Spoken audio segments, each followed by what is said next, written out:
Salam, salam damai sejahtera, di mana di pada pagi hari ini kita masih bisa tatap muka.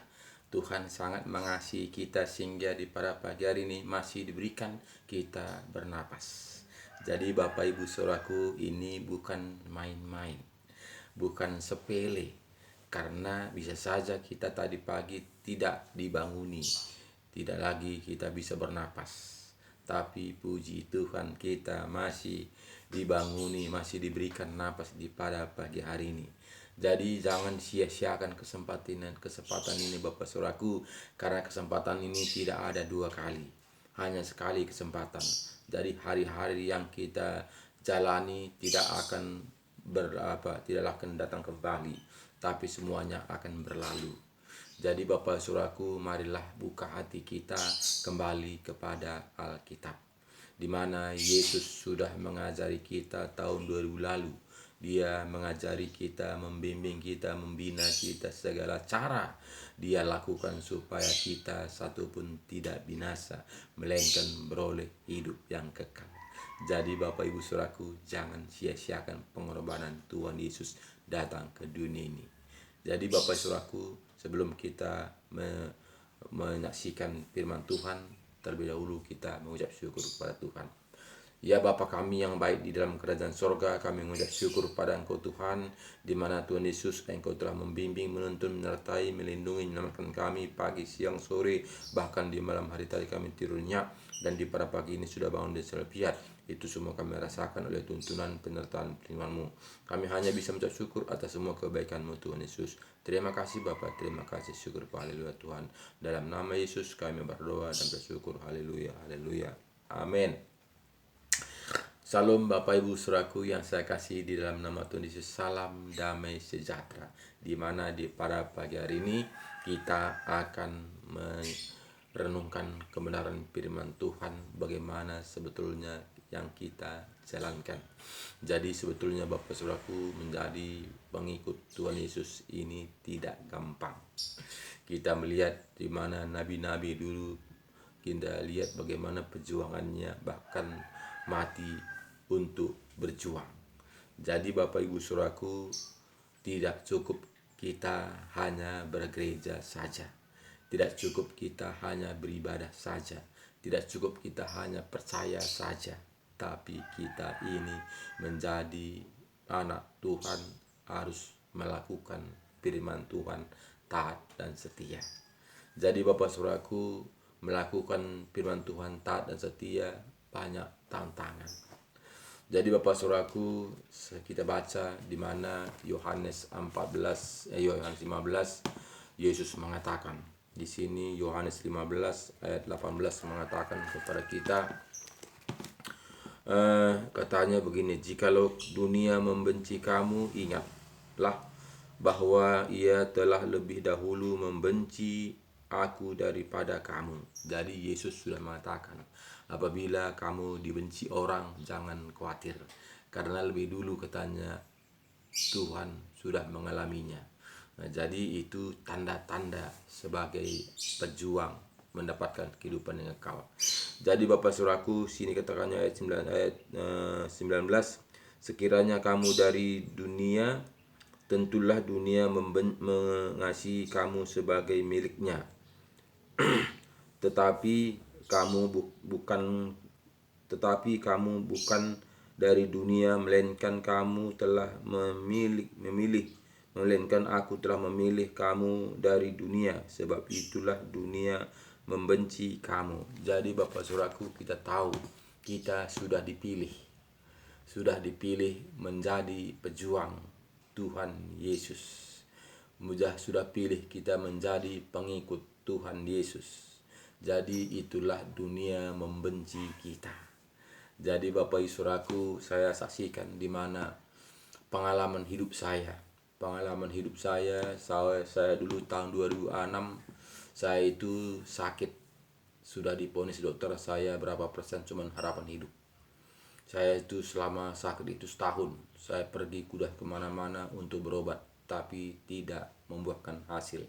Tapi ketika saya mendengar di radio, imanmu menyembuhkan kau, seperti perempuan pendarahan 12 tahun, situ timbul iman saya. Tuhan, dia ibu itu 12 tahun pendarahan, dia sembuh karena imanmu menyembuhkanmu, engkau katakan.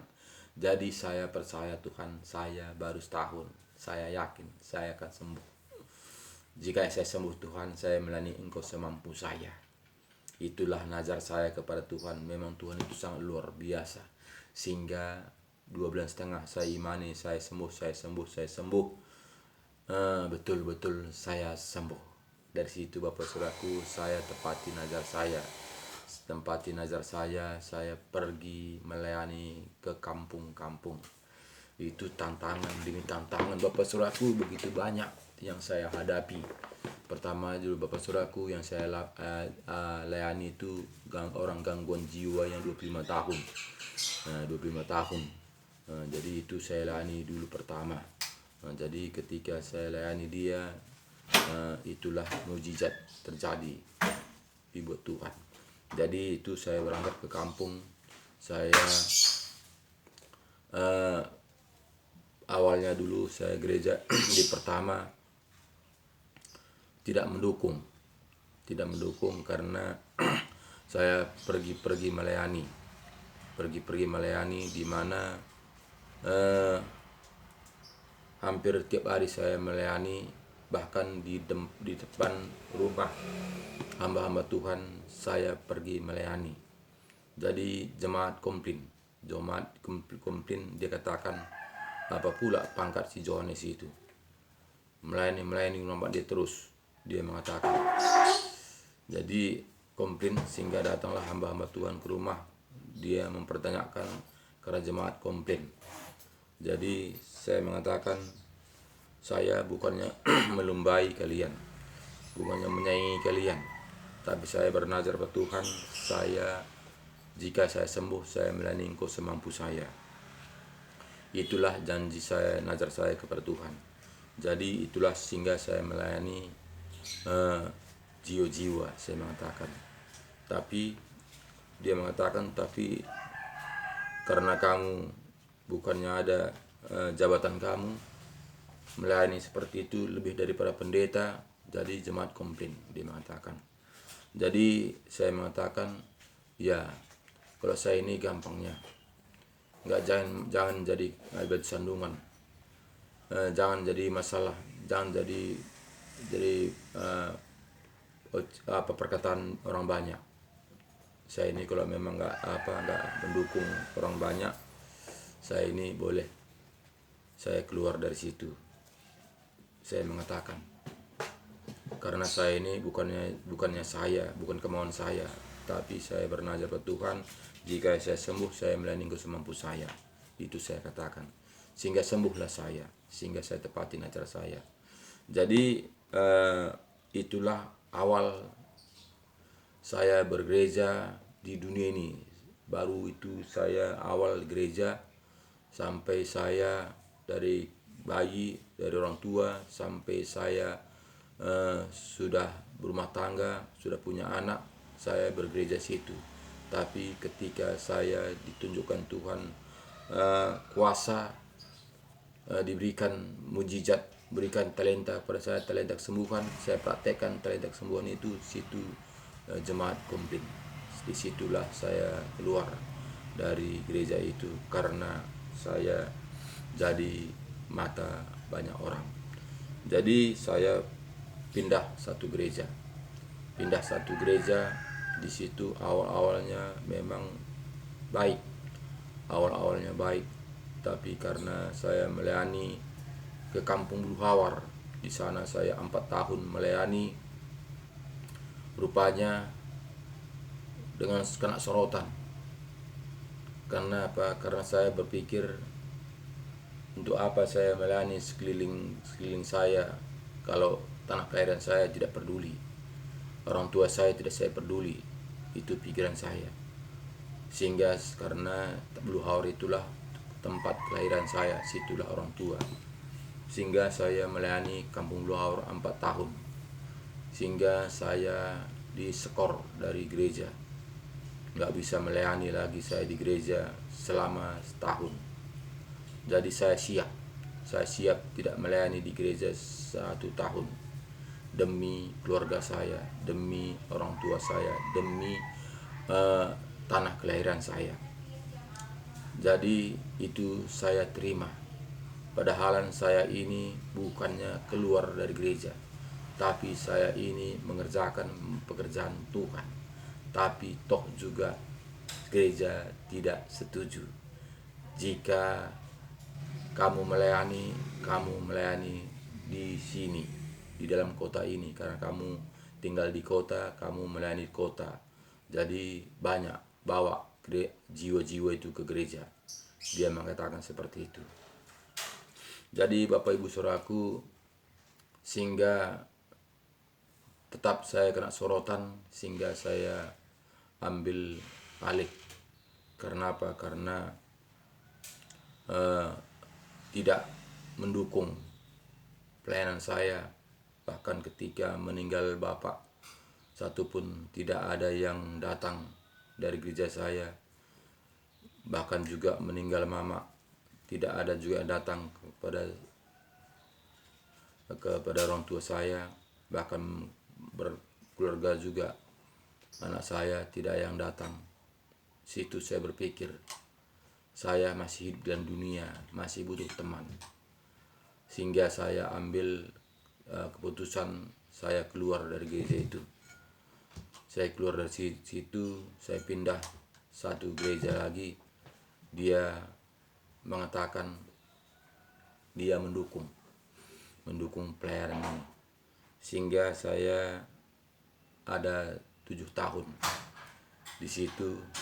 Gereja pertama, gereja kedua itu saya ada 10 tahun. Gereja ketiga ada 7 tahun. Ketika saya melayani ke Tanah Karo, bikin KKR 3 hari, di situ ada komplain. Bahkan dia mengatakan selama ini saya hanya melayani ke penjara masih dalam kota, dalam rumah doa dalam kota. Tapi ketika saya melayani ke Tanah Karo, sudah luar kota, sehingga ada komplain. Jadi saya disindir-sindir terus, saya sehingga tidak nyaman. Jadi dia mengatakan tidak berguna untuk melayani ke penjara itu. Mana mungkin orang penjara itu bisa kamu bawa ke gereja ini. Mana mungkin orang penjara itu kamu bisa gembalakan dengan baik. Dia mengatakan seperti itu.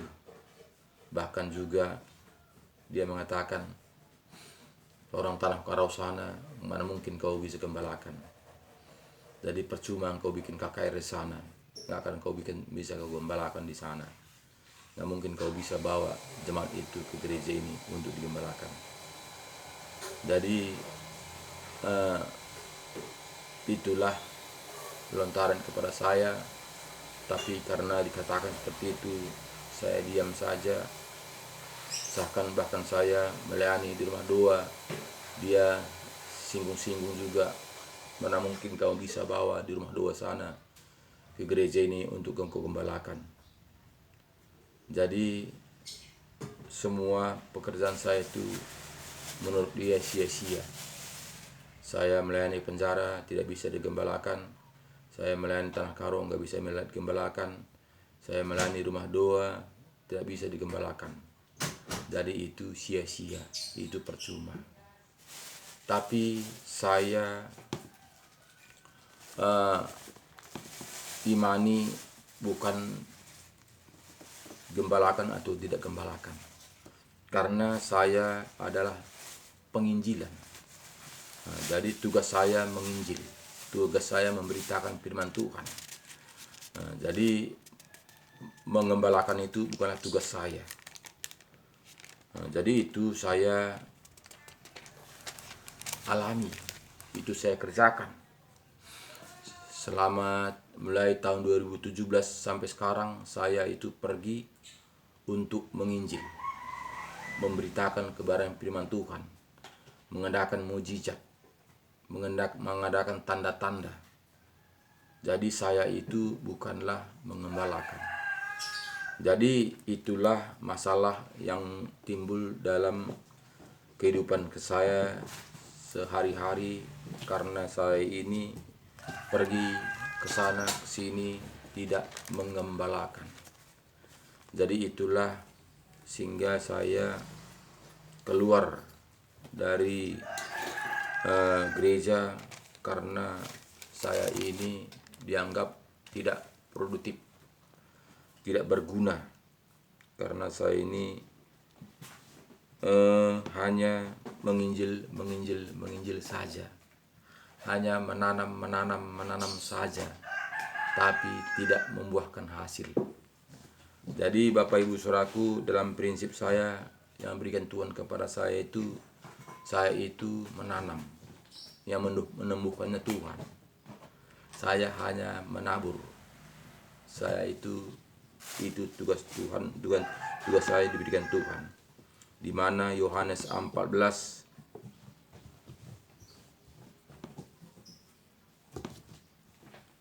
di sini katakannya, Yohanes 14 ayat 12. Di sini firman Tuhan mengatakan,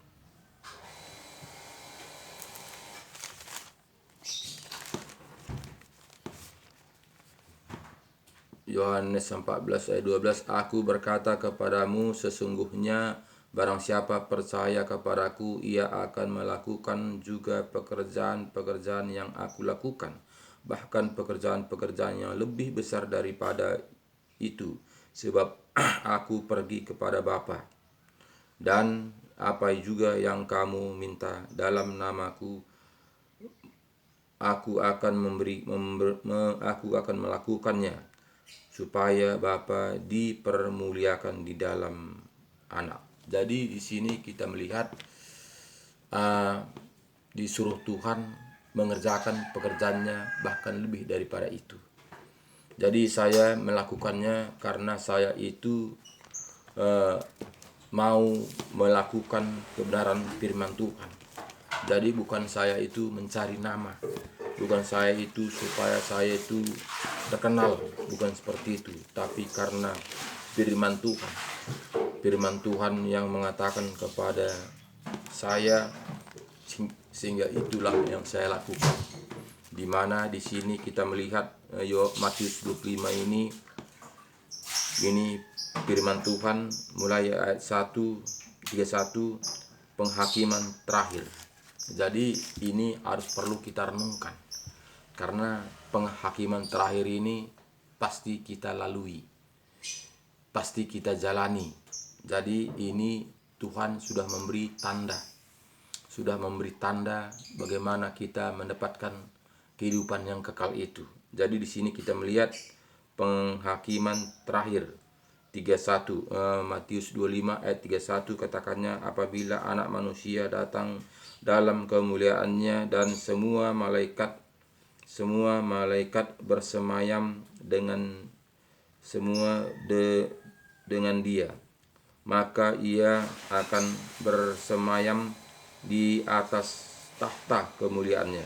Lalu semua bangsa akan dikumpulkan di hadapannya, dan Ia akan memisahkan mereka seorang daripada seorang, semua seperti gembala memisahkan domba dari kambing. Dan ia akan menempatkan domba-domba di sebelah kanannya dan kambing-kambing di sebelah kirinya. Dan raja itu akan berkata kepada mereka yang di sebelah kanannya, mari, hai kamu yang diberkati oleh Bapakku, terimalah kerajaan yang telah disediakan bagimu sejak dunia dijadikan. Sebab ketika aku lapar, kamu memberi aku makan. Ketika aku haus, kamu memberi aku minum. Ketika aku seorang asing, kamu memberi aku tumpangan. Ketika aku telanjang, kamu memberi aku pakaian. Ketika aku sakit, kamu melawat aku. Ketika aku di dalam penjara, kamu mengunjungi aku. Maka orang-orang benar itu akan menjawab dia, katanya, Tuhan, bila manakah kami melihat Engkau lapar dan kami memberi Engkau makan, atau haus dan kami memberi Engkau minum?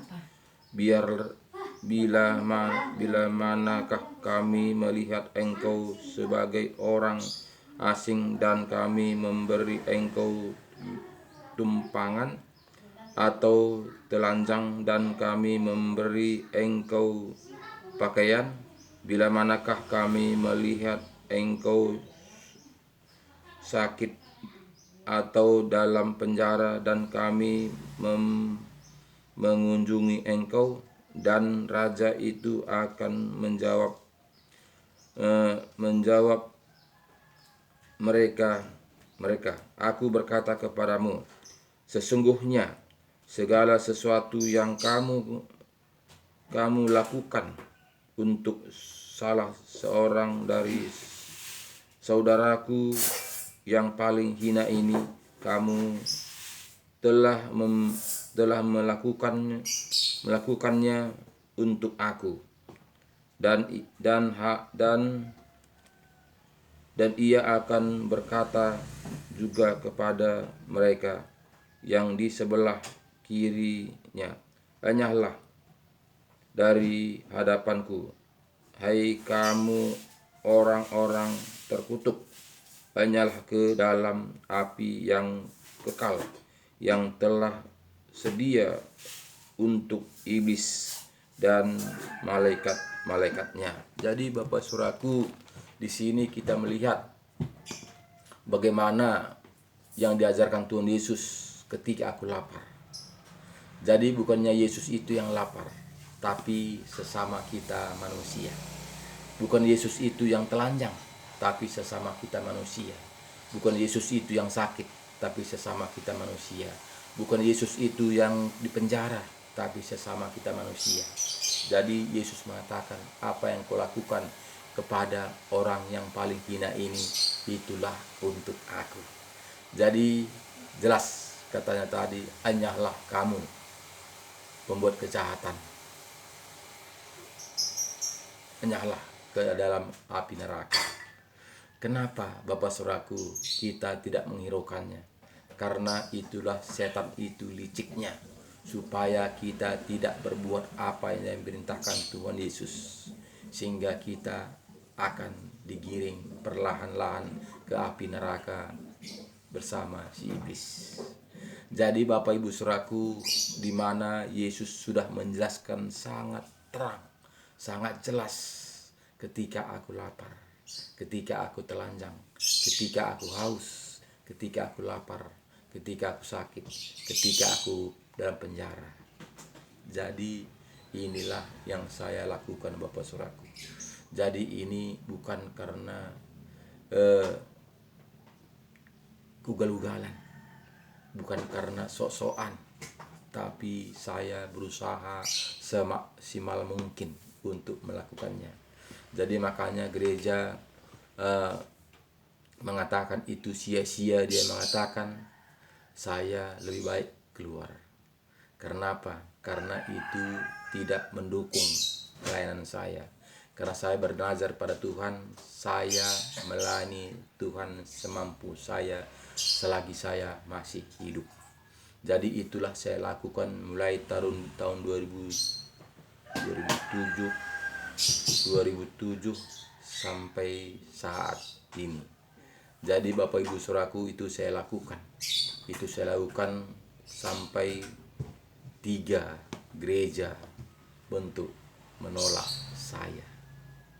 Saya enggak masalah, karena saya bukanlah mencari gereja, karena saya melakukan kehendak Tuhan. Saya melakukan seturut apa yang diajarkan Tuhan Yesus. talenta yang berikannya Tuhan, talenta yang berikan Tuhan kepada saya itu saya praktekkan. Jadi Bapak Ibu Saudaraku, inilah penderitaan yang saya alami di dunia ini. Di dunia ini kita tersiksa. Kenapa? Karena dunia tidak mau kita ini sukses di dalam Tuhan. Dunia tidak mau kita ini sungguh-sungguh kepada Tuhan. Kenapa? Karena setan ingin kita menggiring kita ke api neraka. Jadi jangan mau saudaraku, jangan gara-gara dunia ini kita menjadi binasa. Jadi kita tetap pegang firman Tuhan. Apapun tantangan hidup dalam dunia ini, maju terus sampai kita meninggalkan dunia ini. Karena dunia ini sementara, karena dunia ini singgah saja, tapi kita akan mendapatkan mahkota kehidupan yang kekal. Jadi itulah perjuangan saya Bapak Saudaraku, sehingga saya tidak hiraukan gereja-gereja yang sudah mengeluarkan saya. Kenapa? Karena bukan gereja yang menyelamatkan saya, tapi Tuhanlah yang menyelamatkan saya. Jadi inilah Bapak Saudaraku, dukung saya dalam doa supaya saya betul-betul tetap eksis untuk memberitakan kebenaran firman Tuhan. Walaupun mungkin dunia membenci saya siap. Karena itulah memang saya, di mana Tuhan tadi mengatakan jangan kamu heran, saya sudah mengalaminya terlebih dahulu. Kamu dihina, kamu diejek, kamu diolok-olok, kamu dicaci. Jangan kamu heran, karena saya sudah mengalaminya terlebih dahulu. Itu kata Tuhan Yesus. Jadi saya mau mengikuti apa yang difirmankan Tuhan Yesus sampai mengakhiri hidup saya. Jadi inilah Bapak Saudaraku yang saya hadapi, ya tantangan demi tantangan. Ke kampung-kampung itu Saudaraku bukannya gampang. Ke penjara itu Bapak Saudaraku bukannya gampang. Itu semuanya pengorbanan. Nah, jadi itu semuanya karena pekerjaan Tuhan. Memberitakan firman Tuhan ini kepada orang sakit Saudaraku. Orang sakit itu kita melayaninya bukan gampang. Bahkan Bapak Saudaraku banyak yang bau sekalipun Bapak Saudaraku, tapi kita sangat mengasihi dia. Kita menganggap seperti diri kita sendiri. Jadi itu tidak gampang. Jadi saya lakukan ini secara manusia ini Bapak Saudaraku memang tidak ada artinya. Tapi saya bukan mengerjakan pekerjaan manusia.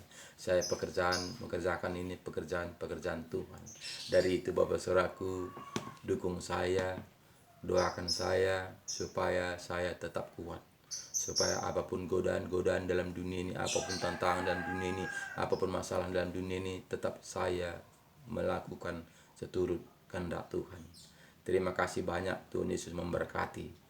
Bagikan firman Tuhan ini sebanyak-banyaknya kepada teman-teman kita, supaya tahu bahwa menjadi anak-anak Tuhan itu tidak gampang.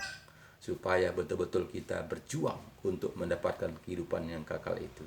Terima kasih banyak, Tuhan Yesus memberkati. Shalom.